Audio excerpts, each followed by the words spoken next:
everybody. Dr. Blanchard here.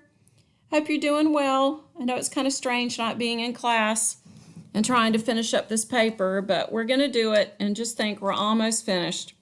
So, I am treating this first reading that I've done of your paper as a conference, which I indicated in my email. And so, I'm going through and I'm trying to just, point out things that I think are really major that you can fix before you submit it again. I have created a new Dropbox called Revised Essay, so you will need to submit the paper there again after you have made amendments. I would like for the due date for this next paper to be next Sunday. I'm looking at my calendar here. So we're talking about, let's see, the 19th. So you need to get the paper in by the 19th. And, if you don't turn anything in by the 19th, then I'll just put the grade in for the first paper. So, and for some of you, that will be a problem. Okay, so please take advantage of the fact that I'm giving you the opportunity, mostly because of the circumstance that we're in. Take advantage of my comments. I'll send you also, I'll give you some screenshots of how to find the feedback. You're going to look at written feedback through the Turn It In tab, and I also have given you an audio comment. And I really want you to review both of those, okay? Because I try to give you comments in the audio that address the paper as a whole, but I want you to look at the written and the audio. It's taken me many hours to read these papers and to give you this level and quality of feedback. So please look at all of that, okay, and listen to it. All right. I pulled up the checklist here. I put this in the argument folder. That's where I got this, which is on the screen right now. So you can go to the argument folder and you can pull it up, and print it out, which would probably be useful.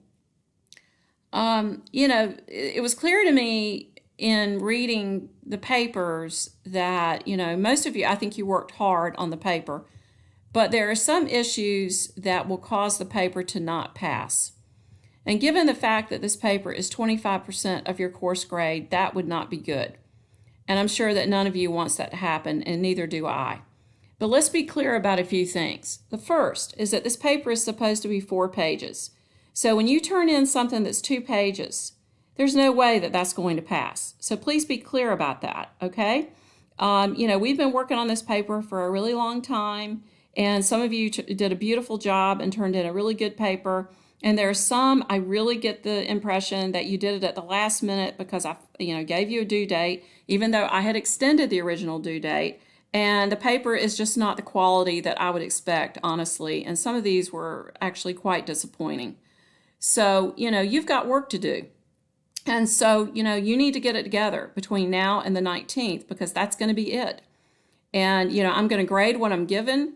And, if somebody submits a paper and it's 2 pages, there's no way that that's going to pass. So I just want to be as clear as possible on that point, okay? Another point I want to make is that you need to have adequate sources. And as I said in class, the sources that are in the paper have to match the sources that are on the works cited page and vice versa. So any sources that are on the works cited page have to be in the paper. You can't just tack them on the works cited page if you didn't actually use them in the paper. Okay? That's pretty easy to check, so make sure that you do that. Another point I want to make is I have seen this in a couple of papers. You have to make sure that you have a source for every single body paragraph, at least one. Okay? Remember, if you paraphrase information from a source, that's fine, but you still have to give credit to that source, right? And you have to use parenthetical documentation. So every single body paragraph should have at least one source, okay? So make sure you do that. I think that, let's see, what else? I'm trying to think what I've noticed in reading the papers. Thesis statement. We talked about this a lot in class. The thesis statement needs to be clear. It needs to be a statement, not a question. Several of you wrote a question. It cannot be a question. You have to take a position on your issue, and it needs to be clear what that position is. Using should or should not is very helpful in establishing your paper as being, in fact, an argument. So I highly recommend that. Keep in mind, the purpose of the introduction is to give a little context for your issue, a little background, make it clear why it's important, why it's relevant, why anybody should care, essentially why anybody would want to read your paper. You do not want to, however, go into a lot of specific points in the introduction, okay? That's not what the introduction is for. And I've seen some people who have started giving a lot of detailed facts and statistics and so forth in the introduction. I mean, it's fine if you're just introducing, your topic, but you don't want to get into fine points of argument in the introduction. You just introduce the topic, why it's important, and, have a clear thesis, okay? I feel like that most people had some element of counter argument. I think some could be improved. If I feel like that's your case, I told you that. But really, counter argument that is earlier in the paper is better. We talked about this in class. I really like for it to be the second paragraph. Sometimes, your second paragraph after the introduction might be a background paragraph in which you explain, you give us information if you feel like it's necessary. I think that's fine. But after you give the background, I think you really need to get straight to the counter argument, okay? Because as we said in class, that helps to establish your ethos, and then you can go on and make your own points. In a few papers, I honestly felt that the counter argument was stronger than your argument, which is problematic. There were a few people who did a really, really detailed job on the counter argument, and then when they made their own points, in favor of or against whatever it is they were talking about, it really seemed sort of anticlimactic. So, be aware of that. I don't think that your paper should be half counter argument and half argument, okay? I would say it's probably more like 25% counter argument and 75% your argument, okay? So, and particularly when people did that and the paper wasn't quite 4 pages, that tells me that that person needs to go back and do more research, to expand the side of their argument, right? So, be mindful of that. So I wanted to say that as well. All right, the in-text documentation, I marked that. We talked about that in class. You need to have the author's last name and page number. Anybody who has questions about documentation, I suggest you go back to Debbie's paper, which is in the argument folder, and look at how she has documented things. If you don't have page numbers, you really should have the paragraph, lowercase par, period. The works cited page, some people's, they look pretty good, I think. There's some format issues here and there. But again, hers is perfect. So if I said that you need to work on that, then, go back and look at hers, and, you should be able to figure that out.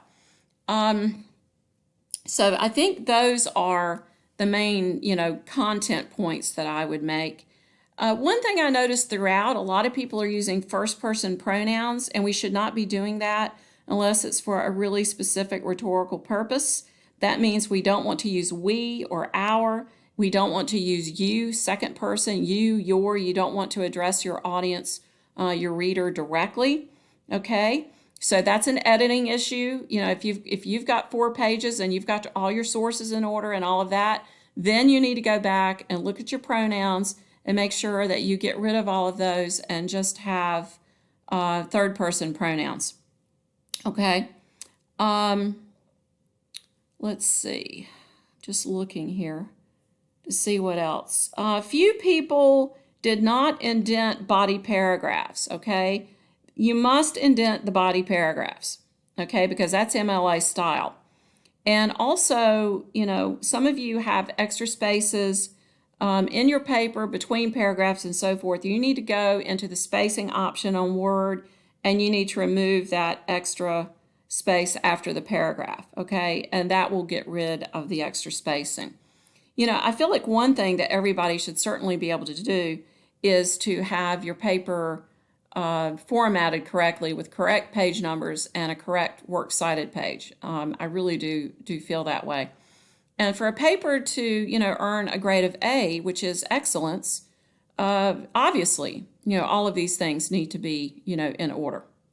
So, I think on the whole, some of these were very good, some were not good. Whatever your individual case is will determine how much work you need to do between now and next Sunday. All right. So I'm also planning this week, I'm going to do a lecture on the two speeches that I sent you the email about. One is the Susan B. Anthony, and one is the Patrick Henry.